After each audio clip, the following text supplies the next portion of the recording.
Nuestro amigo Dylan Pereira se encuentra en Portugal y estuvo presente precisamente ayer en esa visita extraordinaria del Papa Francisco, más de 1 millón de jóvenes. Cuéntanos un poco esa experiencia, Dylan, tan importante para todos nosotros. Decíamos que estás en Portugal, ¿me oyes? Dylan Pereira, ¿me oyes? Desde Portugal, donde precisamente acaba de culminar la Jornada Mundial de la Juventud, donde más de 1,5 millones de jóvenes han sido congregados por su santidad Papa Francisco, liderando un nuevo encuentro de la juventud que inauguraba el Papa San Juan Pablo II y que busca esta revitalización de la Iglesia Católica como institución global, universal, que además se adhería a diversos temas de la agenda internacional trascendentales, no solamente para la comunidad católica global, que aglutina a más de 1.600 millones de personas, sino también para el mundo entero, en particular cuestiones como el cambio climático, la necesidad de preservar la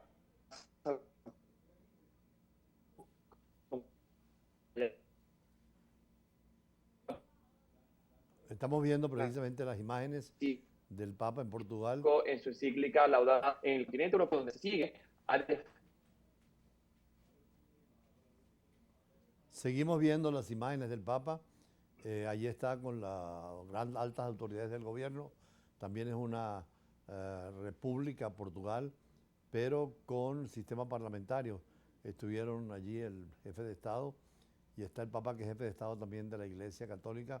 Recordemos que el Vaticano es no solo religión, sino también un Estado con su gobierno. Ahí tenemos vistas muy extraordinarias de la inmensidad, de la cantidad de gente que vino de todo el mundo. Habían delegaciones de toda América Latina y, muy importante en esta visita del Papa, delegaciones de todo el Asia. Dylan, no sé si me estás oyendo para terminar con tu análisis Sí, desde Portugal. sí, así es, embajador. Y de hecho es interesante mencionar que el Papa Francisco también ha abordado algunas cuestiones fundamentales domésticas de la Iglesia Católica Portuguesa, como ha sido el caso de los abusos perpetrados por diversos sacerdotes a lo largo de los últimos 40 años. Y de hecho tuvo un acercamiento directo con las víctimas en la Nunciatura Apostólica en Lisboa. Esto siendo un precedente importante para la Iglesia Católica como institución global en un mensaje de tolerancia cero a los abusos y los casos de pederastia que se han podido perpetuar a lo largo de las últimas décadas, además lanzando un mensaje de esperanza, no solamente para las víctimas, sino también de reconciliación con todo el clero y todo lo que significa la curia romana. Además, ha dejado algunos mensajes claves, como es la necesidad de actuar en cooperación internacional ante retos globales. El Papa Francisco nos vuelve a reiterar un llamado de no aislarnos en nacionalismos perdidos, de incluso cuestionar a la Unión Europea en materias significativas como lo es la migración. Ha dicho Papa Francisco en su última conferencia de prensa al abandonar el territorio portugués en vía Roma que el cementerio más grande del mundo es precisamente el norte de África, y ha citado también la catastrófica situación que se vive en el Mediterráneo, particularmente en el Mediterráneo oriental, donde hemos visto crisis migratorias de las últimas décadas que se han intensificado y que hoy, ante sucesos tan críticos como la crisis política que se vive en Níger, podría establecerse un patrón de inestabilidad subregional, particularmente en el área del Sahel, y así a propulsar nuevas ondas migratorias hacia el norte de África con consecuencias inmediatas para el sudeste europeo y también para Europa Oriental. Portugal, junto con España e Italia, son en Europa los países más católicos. Me imagino que en Portugal la manifestación de la iglesia, del gobierno, del pueblo, ha sido total, ¿no?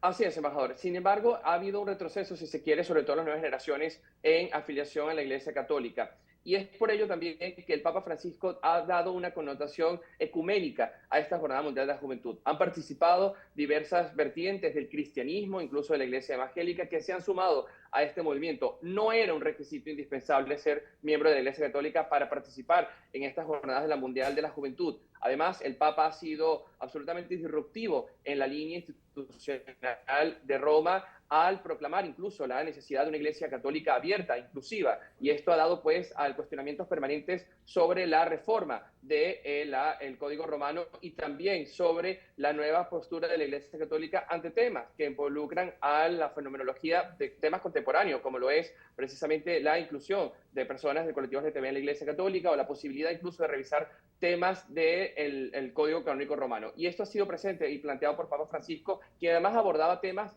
que son meramente importantes para la comunidad más joven de la población más juvenil, como es el caso de la salud mental. Estos son temas que ha abordado a lo largo de sus últimos 5 días en Lisboa y que también se planteaba en su rueda de prensa en el avión hacia Roma, y que nos da esta visión disruptiva de un papa que además viene de la compañía de Jesús, que tiene una visión más progresista en algunos temas del clero y de la propia constitución de la Iglesia romana, y que además apunta a este sentimiento de mancomunidad y diálogo ecuménico necesario para unirnos en torno a valores comunes como es la fraternidad universal, que también lo ha declarado en su última encíclica papal, Fratelli Tutti. Se habla también de que el Papa pudiera estar terminando su papado, tratando de despedirse, aceptando la posibilidad de un nuevo Papa y no llegar como otros papas, salvo la excepción de anterior, de tener 2 papas vivos. Y además, por razones de salud, ir preparando. De hecho, nombró los cardenales, entre ellos un venezolano, aunque el venezolano tiene derecho a voto porque tiene que tener hasta 80 años, sigue siendo una reforma en la iglesia profunda y criticado por la derecha y conservadores de la propia iglesia. Pero en el caso se vislumbra algo de lo que pasaría después de Francisco. Sí, es interesante porque el Papa Francisco reiteradamente ha expandido los miembros del Colegio Cardenalicio, ha tenido incluso un foco importante en América Latina y en África. Se vislumbra la posibilidad que el próximo líder de la Iglesia Católica pueda incluso ser africano o asiático. Existe también una tendencia a hablar de temas que no estaban sobre la mesa, como es la jubilación papal. Esto lo decía el Papa Francisco en una de sus últimas entrevistas a Associated Press, y hablaba de la posibilidad de renunciar y tener un nuevo mecanismo, protocolos establecidos desde la curia romana para proveer los mecanismos a seguir luego que un papa renuncie, como fue el caso de Benedicto XVI, y que existió la figura del papa emérito hasta su fallecimiento, y la figura del líder de la Iglesia Católica, no solamente como líder espiritual, sino también como líder político. El Estado del Vaticano, un estado de menos de 1 kilómetro cuadrado, pero que tiene un funcionamiento pleno de vigencia en base a lo que se planteó en el Tratado de 1919 con la República Italiana.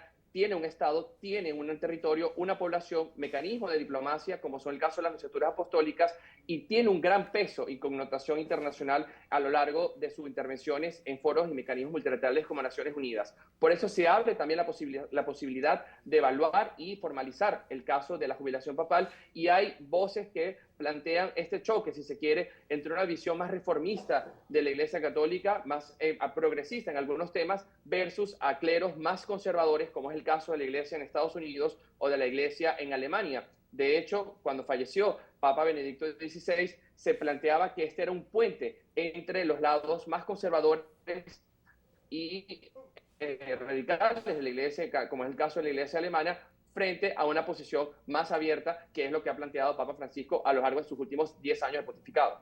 Vamos a un corte de Dylan Pereira desde Portugal, pero quiero que me cuente un poco también la experiencia en Ginebra, que es el centro mundial de la diplomacia después de Nueva York, y nos digas las actividades que en Ginebra realizaron junto con otros jóvenes, incluyendo de América Latina y de Europa. Ya regresamos.